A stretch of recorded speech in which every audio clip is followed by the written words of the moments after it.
राधे राधे, जय श्री कृष्णा। दोस्तों, एक बार फिर से स्वागत है हमारे YouTube चैनल भक्ति सागर में। दोस्तों, जो महिला अपने बाल कटवाती हैं तो आप भी ये गलती तो नहीं कर रही हैं।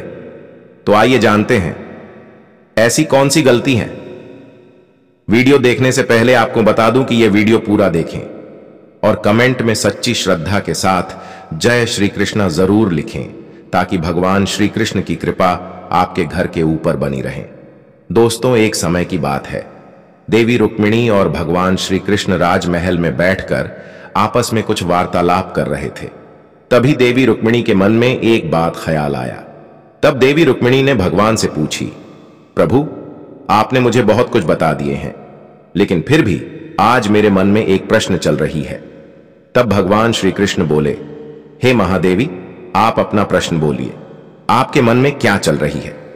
तब देवी रुक्मिणी ने कही, प्रभु, स्त्री के ऐसे कौन सी अंग होती हैं जो सौभाग्य से जुड़ी हुई रहती है। तब भगवान श्री कृष्ण बोले, हे महादेवी, आज आपने बहुत ही अच्छा प्रश्न पूछी है। हे देवी, इस संसार में स्त्री का बहुत ही महत्व है। इस संसार में अलग अलग रूपों में वह अपना कर्तव्य निभाती हैं। पुत्री के रूप में जन्म लेकर वह पिता के घर में सौभाग्य लेकर जाती हैं।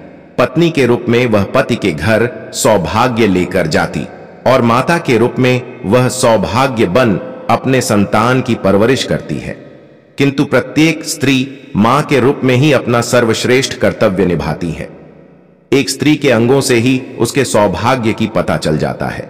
हे देवी, आज आपने जो प्रश्न पूछी उसका उत्तर देने से पहले आज मैं एक महान सती की कहानी आपको सुनाता हूं, जिसे आप ध्यानपूर्वक सुनिए। हे देवी, जो भी मनुष्य इस कथा को सुनेगा उसके संपूर्ण पाप नाश हो जाएगा और साथ ही उसके घर की दरिद्रता भी नाश हो जाएगा।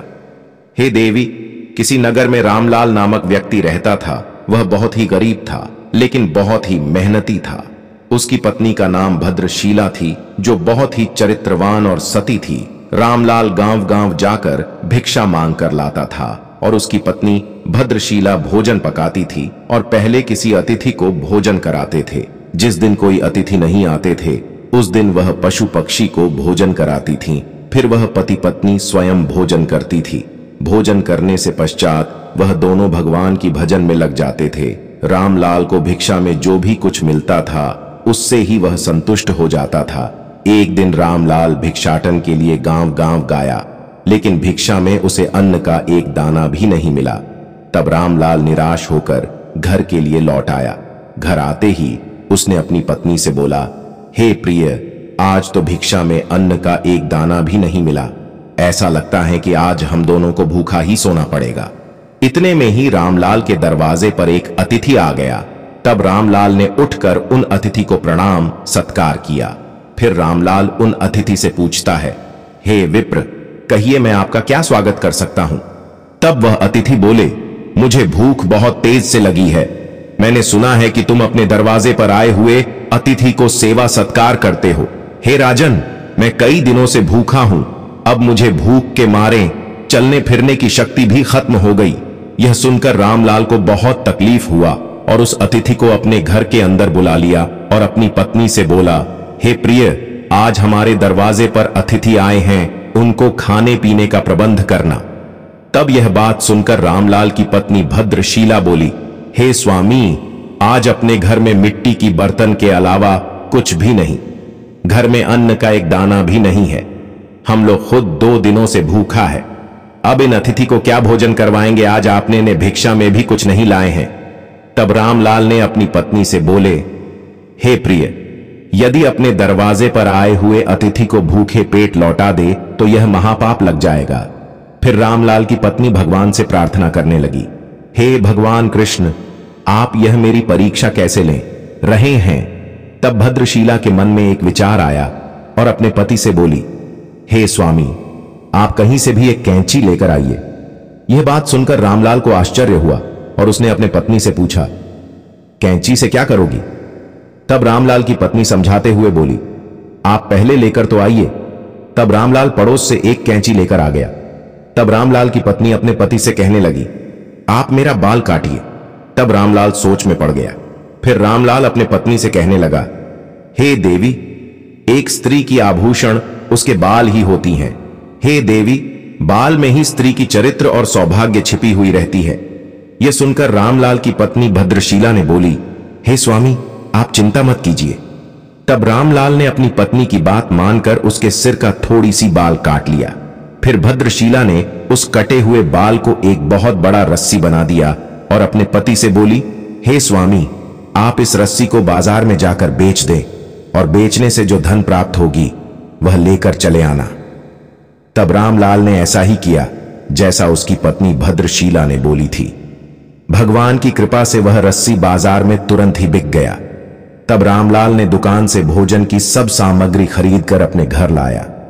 फिर रामलाल की पत्नी से बहुत ही प्रेम से भोजन तैयार की घर पर आए।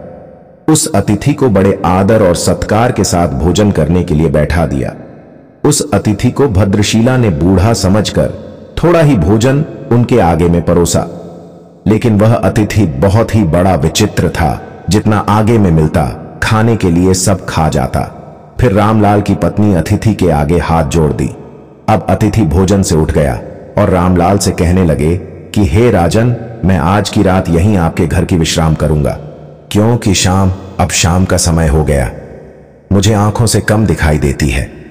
तब रामलाल ने बोला, हे महात्मा, यह मेरे लिए सौभाग्य की बात है जो आज आप मेरे इस गरीब की कुटिया में विश्राम करेंगे। फिर वह अतिथि रात भर रामलाल के यहां विश्राम किया और सुबह होते ही अंतर ध्यान हो गया।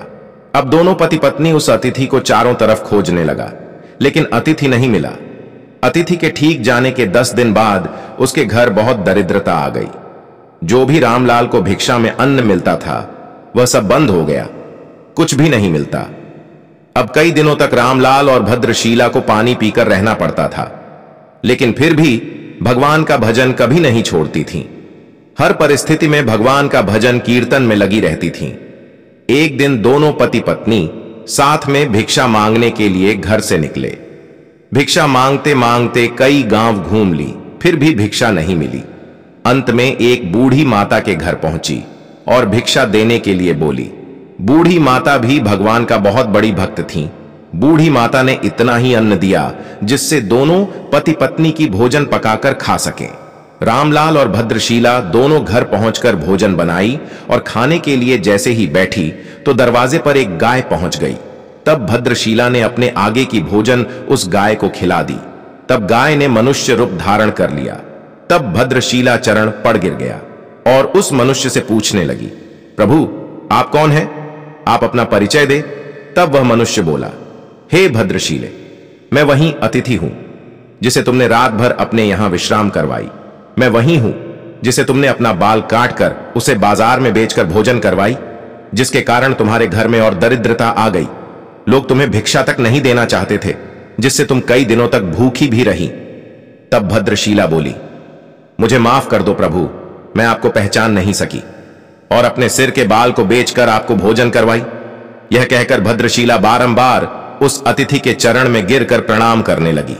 तब वह अतिथि ने उसे क्षमा कर दिया और आशीर्वाद देकर अंतर्ध्यान हो गया और भद्रशीला के घर में फिर से लक्ष्मी आ गई और वह खुशीपूर्वक रहने लगी और भगवान का कीर्तन करने लगी। दोस्तों, इस तरह भद्रशीला के तरह जो भी महिला अपने सिर की बाल कटवाती है या बेचती हैं तो उसके घर में भी दरिद्रता आ जाती है। किसी भी महिला को अपने सिर की बाल नहीं बेचना चाहिए या कटवाना चाहिए। दोस्तों, ये जानकारी अच्छी लगी तो हमारे चैनल भक्ति सागर को सब्सक्राइब जरूर करें, ताकि ज्ञानवर्धक जानकारी आपको हमारे चैनल भक्ति सागर के माध्यम से मिलती रहेगी। धन्यवाद।